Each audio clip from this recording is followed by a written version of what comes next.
kind of sitting here chuckling. We're going to have this standard set of beliefs, and we're going to enforce that. And had we done that, we'd all probably be in here saying the earth is flat, because that's what everybody thought a long time ago. Not teaching unverifiable and unscientific theories such as climate change, and that's a religion. That is a religion to some people. It's not science. But if you want to poke your eye in Christianity, poke the eye at Christians, go for it.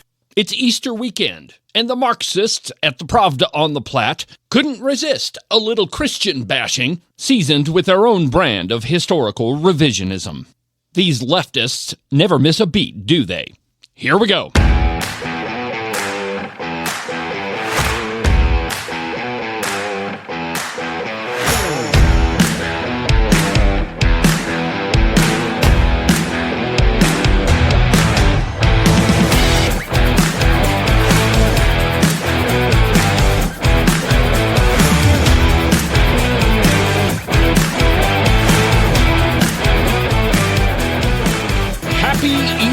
Weekend, my friends, from high above all the puerile and vacuous forms of Wyoming mainstream media, this is Cowboy State Politics. I, of course, am your illustrious host, David Iverson, firmly and permanently ensconced behind the silver Cowboy State Politics microphone and broadcasting to you from the base of the Bighorns at the Cowboy State Politics studio in Sheridan, Wyoming. Good morning, my friends, and welcome to the program. Happy Easter. This is, without a doubt, the holiest weekend of the entire year. So it kind of makes sense that Marxists would try to attack Christianity this weekend. And they didn't disappoint, or at least the Pravda on the Platte didn't disappoint. True to their name, they ran a column that backhandedly attacked Christianity, while at the same time engaging in their own familiar brand of historical revisionism. It is a historical fact that Jesus of Nazareth lived, taught in and around Jerusalem and Israel, was crucified by the Romans at the behest of the Jews that were in power, was entombed, and that his body came up missing. Now, this is where the story gets interesting. See, the Romans knew darn good and well what would happen if Jesus' body was missing or stolen or whatever. And so they had a gigantic stone rolled in front of the entrance of the tomb. And it was so big, it took a lot of people to move that thing. But not leaving anything to chance, the Romans also posted guards around the tomb to make sure that nobody messed with Jesus' body. And then on the morning of the third day, Mary shows up at the tomb to find that the stone has been rolled away from the entrance, and the Roman soldiers, well, they were gone too. When Mary entered the tomb, she found out that Jesus' body was also missing. All of that is historical fact. There's multiple sources that recount the same events written from the same period.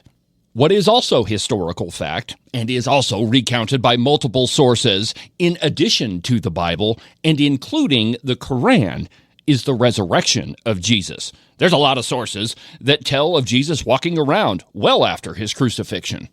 Unless you want to discount all of those historical writings from the same period, and you're free to do so. You're an American, and that's absolutely your right to believe whatever you want to believe, regardless of all the historical evidence laid out before you from multiple different religions and multiple different sources and several different historians.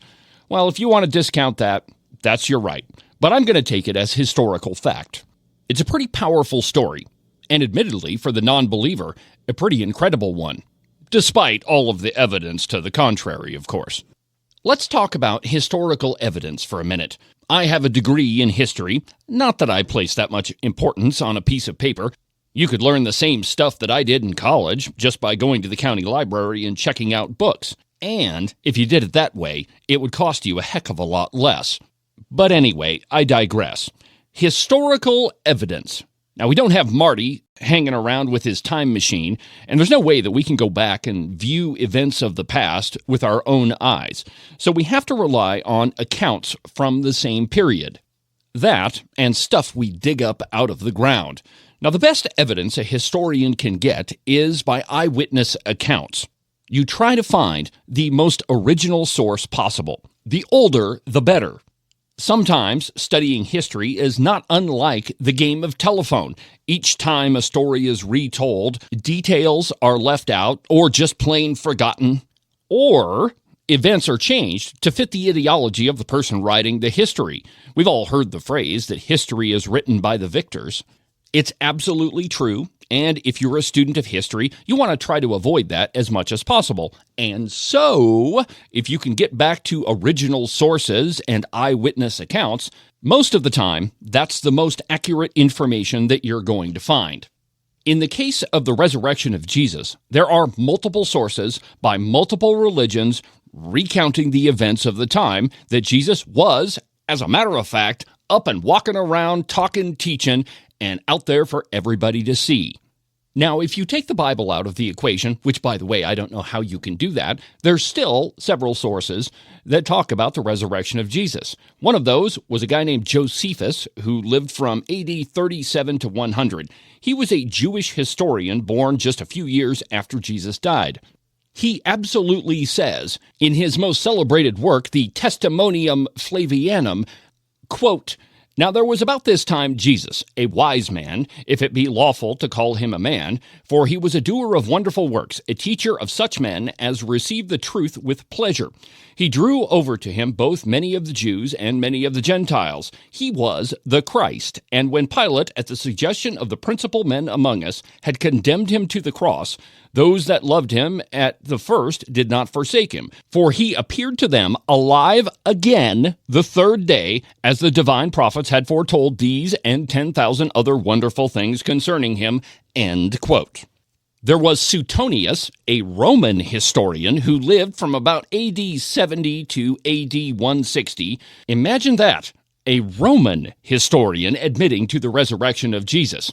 Absolutely amazing. There was Pliny the Younger, who lived from AD 61 or 62 to AD 113, and even Jewish attempts to explain away the disappearance of the body unintentionally admitted that the body was missing and that Jesus was alive and walking around shortly thereafter. There's Tacitus, Mera bar Serapion, Lucian, the Talmud, Clement of Rome, Ignatius, Polycarp, Barnabas, Justin Martyr. Need I go on? And then, to top it all off, there's the Quran, 156 through 159. Now, Muslims don't believe that Jesus died on the cross because they think that God wouldn't permit that to happen to one of God's prophets. Instead, the Quran says that somebody was crucified in Jesus' place and that Jesus was still up and moving around, walking, talking, and teaching, and then God took him up to heaven. Again, sort of a backhanded admittance to the resurrection, but we can infer from that passage that he was up and walking around right before God took him into heaven. Anyway, my point in all of this is, as a historian, you put all of that together and then you draw the most likely conclusion as to what happened. Believe what you want, but the consensus of historians is that it happened the way the Bible says it happened. Jesus died on the cross on Good Friday, and then on Easter Sunday, he was up and walking around. But for Marxists, these are events that just cannot stand. In many ways, Marxists, like the author of the column I'm about to tell you about that was in the Pravda on the Platte this morning, resemble to a large degree the Romans. You see, the Romans didn't care that people worshipped Jesus. They cared that they only worshipped Jesus and not the emperor. At the time, there were a lot of kooky religions, and the Romans didn't really care about them just so long as the emperor was worshipped above all of the others. Therein lies the problem that Roman emperors had with Christians. Christians only worshipped God, and that's the reason why so many of them were put to death in new, inventive, and interesting ways, like the Colosseum. But that's one of the biggest characteristics that all dictators and Marxists share with Roman emperors. Christianity is a threat to their power. There are still lots of Christians being slaughtered around the world, and in places where they're not killed en masse, they're persecuted relentlessly. Yes, even in America. Now, we don't have a Colosseum here, and there are enough Christians in the United States that the Marxists that exist even in Wyoming can't out and out persecute Christians. They do it in much more surreptitious ways. Just like what Nancy Case attempted to do to House Bill 166. On March 6th, on the Senate floor, Nancy Case said this. Mr. President, that fish didn't get laid down there during the flood 6,000 years ago. I'm sorry, it didn't happen. The fossil record and the geological record are very tied together. That's how we've been able to date formations, because if we find that fish in another formation anywhere on the world, it's dated at the same time. Approximately 55 million to maybe 35 million years ago. Incredible. That's the state of science. We have a problem in this country right now in that everybody selects their own information. We see it on this floor. We see it in our citizens in Wyoming. We see it in our country. No longer does everybody sit down and watch Walter Cronkite at the same time and get kind of their impressions of what's happening in the world. You can choose your own information, but you shouldn't get to choose your facts, Mr. President. And so I don't want us to become more fragmented with children being raised in their own set of information that doesn't relate to everybody else. I'm not saying everybody has to teach the same, Mr. President, but it's a bad idea to throw out what we know. Deciding what is true and what is not true for yourself is a problem, according to Nancy Case, and you just shouldn't have the ability to make that decision on your own. No, that should be left up to the government. Now, what he said on the floor is not nearly as inflammatory as what his amendment actually said. Let me read this one to you. He wanted to insert the following passage into the bill, and I quote, "The science instruction shall include study of the geologic age of the earth, natural selection, that's evolution, and related topics. No instruction on creationism or related unverifiable and unscientific theories shall be included as part of the curriculum, and the agreement shall include a sworn statement by the parent agreeing to this limitation." End quote. So not only can you teach from the Bible, which is your absolute right as an American, according to Nancy Case, you have to denounce your beliefs and then give that denouncement to the government. Not to be outdone, fellow Marxist Senator Chris Rothfuss piled on. Wait until you get a load of this. It would be nice if public funds would be used to dispel erroneous beliefs. Wow, here it is. And it is specifically to the amendment because the amendment is talking about sound science. And this is a case study of where a lack of sound scientific training has led to a significant amount of belief in misinformation and an inability to properly interpret data and draw responsible for conclusions from that data. So here we are having an inaccurate debate not rooted in science. It would be nice if public funds would go to dispel some of this misinformation and these erroneous beliefs, Mr. President. On and for the amendment. Oh, wow. Erroneous beliefs and misinformation that is not rooted in science. And that the government should use your money to convince you that all of those things aren't true. A number of senators jumped up to argue against all of this blatant Marxism in the Wyoming House. One of them was Senator Bo Beitman. This is one of the sound bites I started the program with. Here it is again. Not teaching unverifiable and unscientific theories such as climate change, and that's in a religion. That is a religion to some people. It's not science. But if you want to poke your eye in Christianity, poke the eye of Christians, go for it. Calling it exactly as it was in the Wyoming Senate. Senator Rothfuss and Senator Nancy Case sticking their thumb squarely in the eye of every Christian in Wyoming. As this is an episode about facts, truth, and the historical record, I think I would be remiss if I didn't let you in on what Nancy Case said right at the end of this debate. And I enjoyed the comments, especially the tall senator from Natrona County. He's right on. He's right on. That part about not forbidding creationism shouldn't be in this amendment. But science instruction that will be common and accurate should be. All that happened with those fossil fish a long, long time before 6,000 years ago. Those great sandstone buttresses that we see along the Wind River Range where I live, they didn't happen because of the Great Flood 6,000 years ago. And don't question my Christianity. Faith, I have a very strong faith. It's very personal. But I can't accept a literal interpretation personally.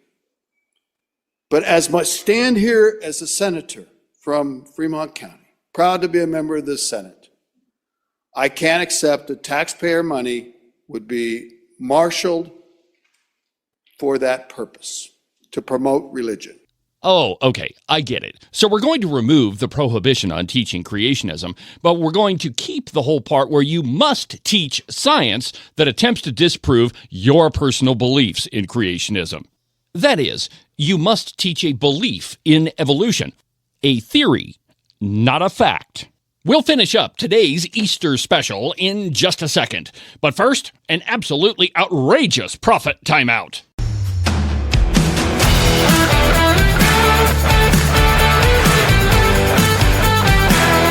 Cowboy State Politics is brought to you by Morton Buildings. If you're in the market for an outbuilding or a garage or a barn or maybe something bigger like a roping arena or even a giant warehouse for your business, the two guys you need to talk to are Nick and Jesse at Morton Buildings.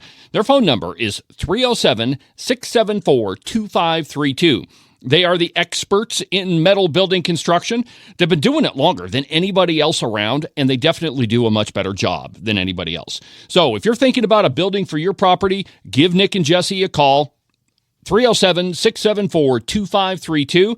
Tell them what you've got in mind, and they'll handle all the details. If you thought the cold weather in Wyoming was over, think again.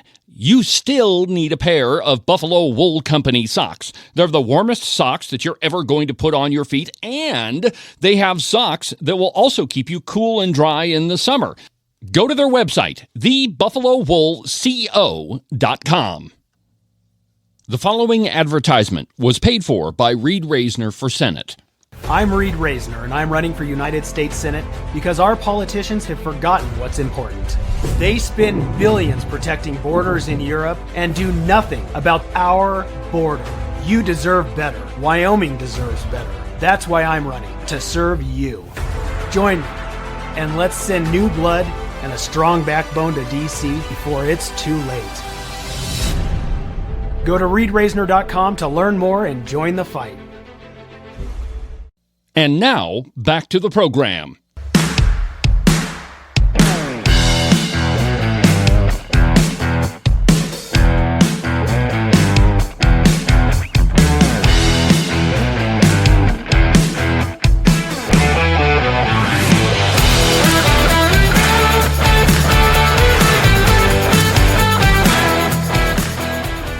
There is no more truth in the theory of evolution than there is in climate change, that there's life on other planets, or that the universe started with the Big Bang. It is just a theory. So anyway, Nancy Case withdrew the amendment and then tried it again on the very next day. That would be March 7th if you want to go back and watch the video.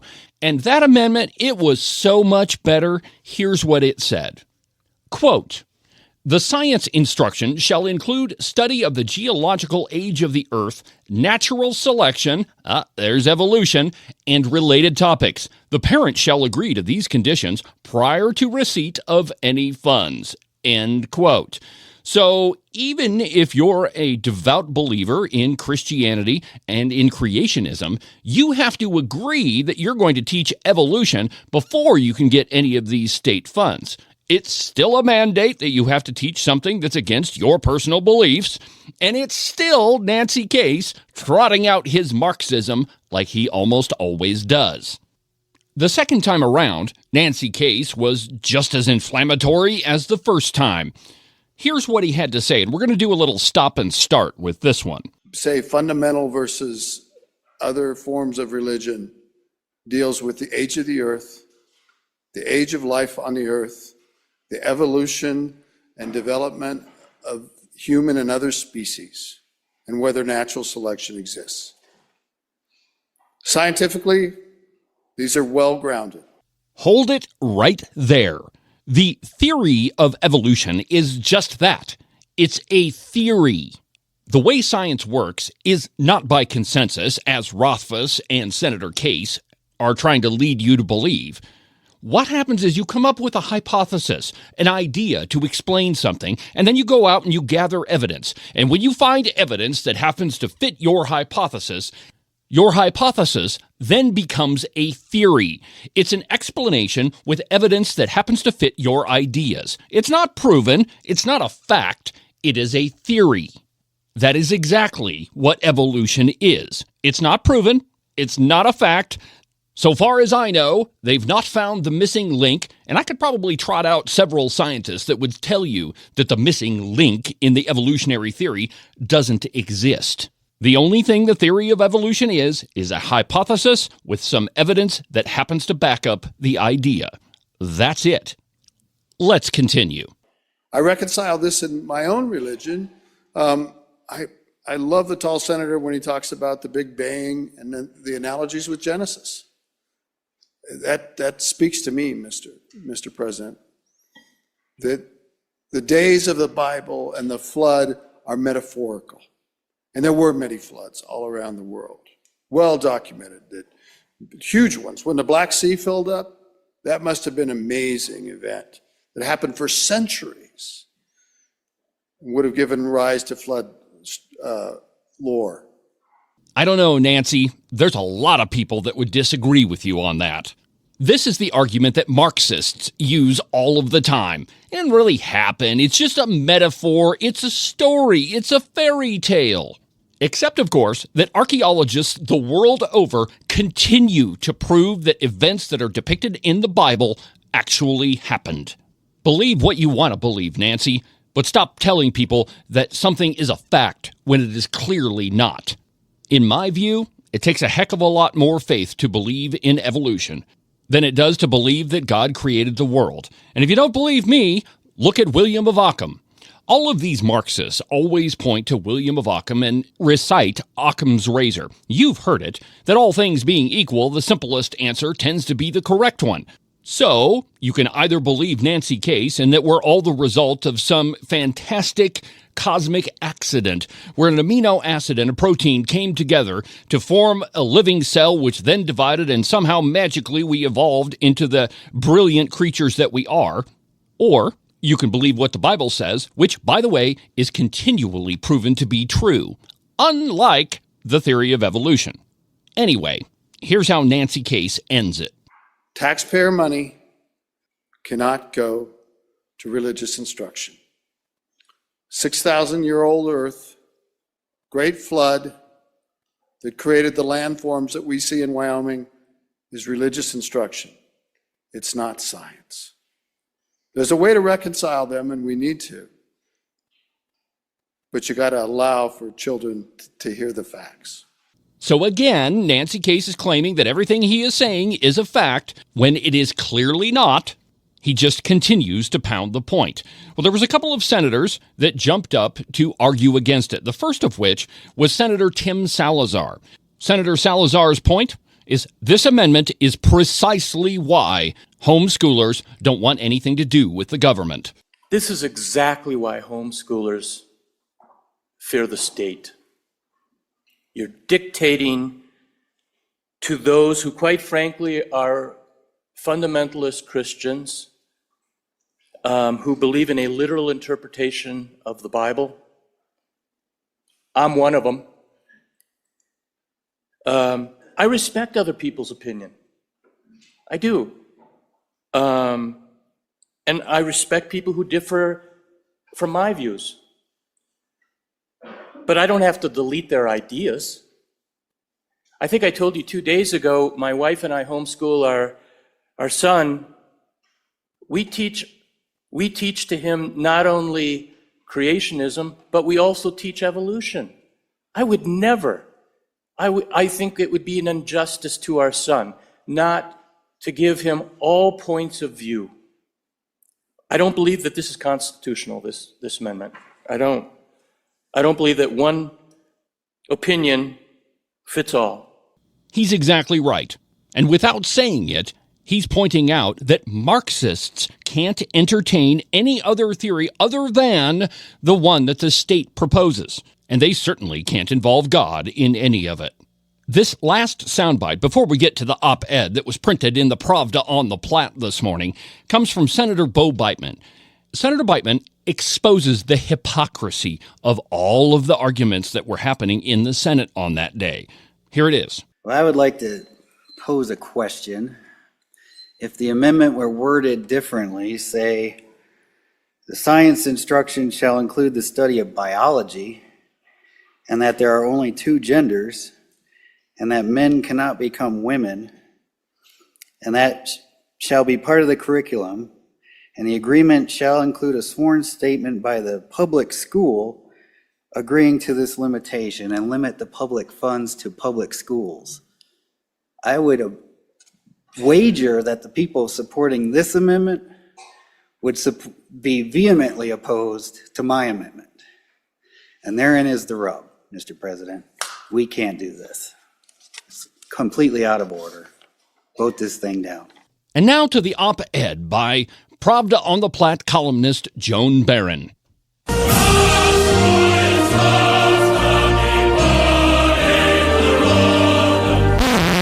And I quote, "During the final days of the recent budget session, an intriguing debate over science and religion took place in the Senate." Skip a couple paragraphs. While it was still before the Senate, members chewed over an amendment offered by Senator Cale Case, I'll have you refer to him as Nancy Case on this program, that would have offered science as part of the school curriculum. His purpose, Case said, was to be sure that the children were getting fact-based information about science and nature. The schools would still be free to also teach creationism, end quote.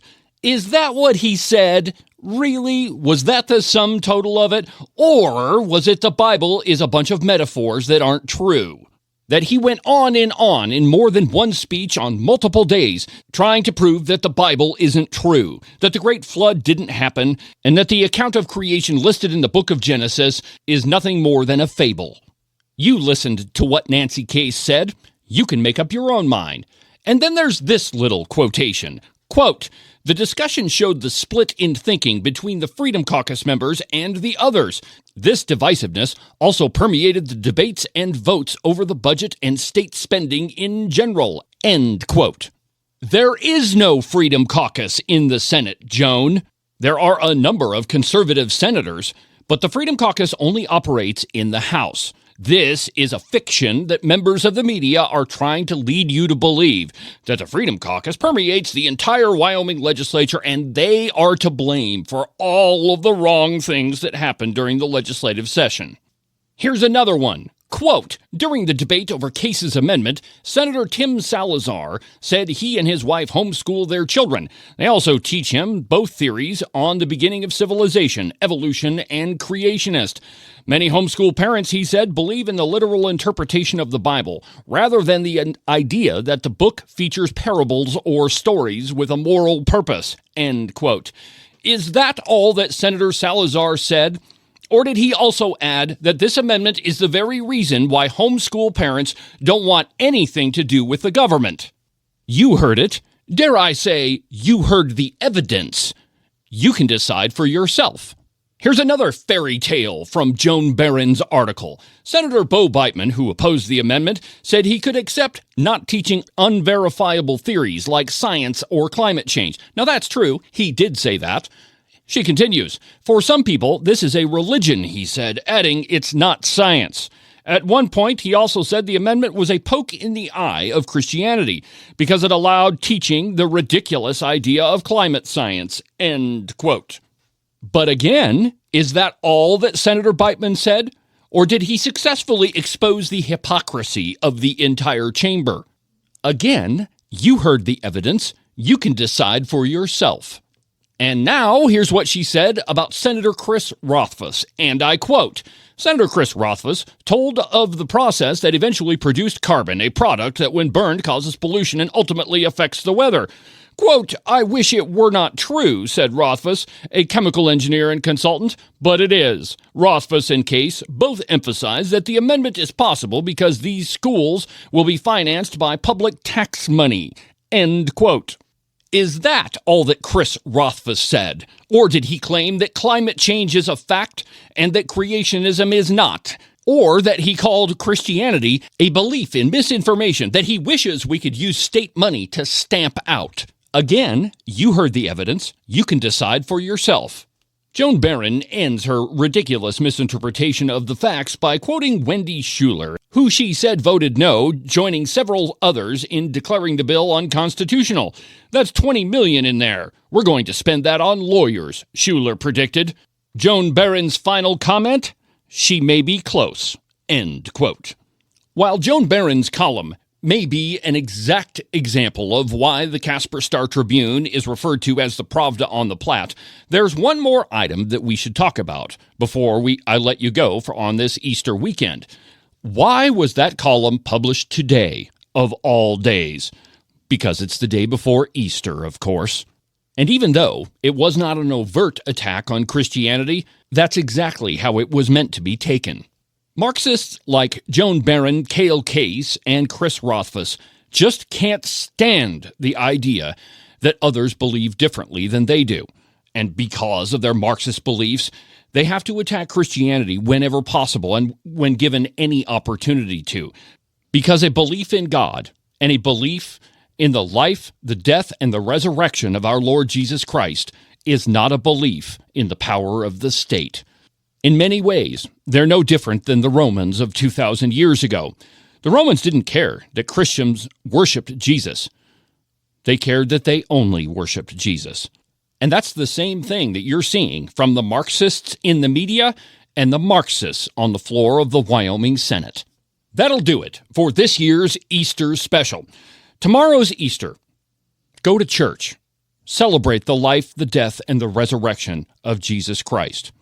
Have a good rest of your weekend, and I'll catch you on Monday with an interview with Steve Johnson, who is running for House District 8 down in Cheyenne. But for now, from the base of the Bighorns, on this Easter weekend, I'm David Iverson, and this is the one and only Cowboy State Politics.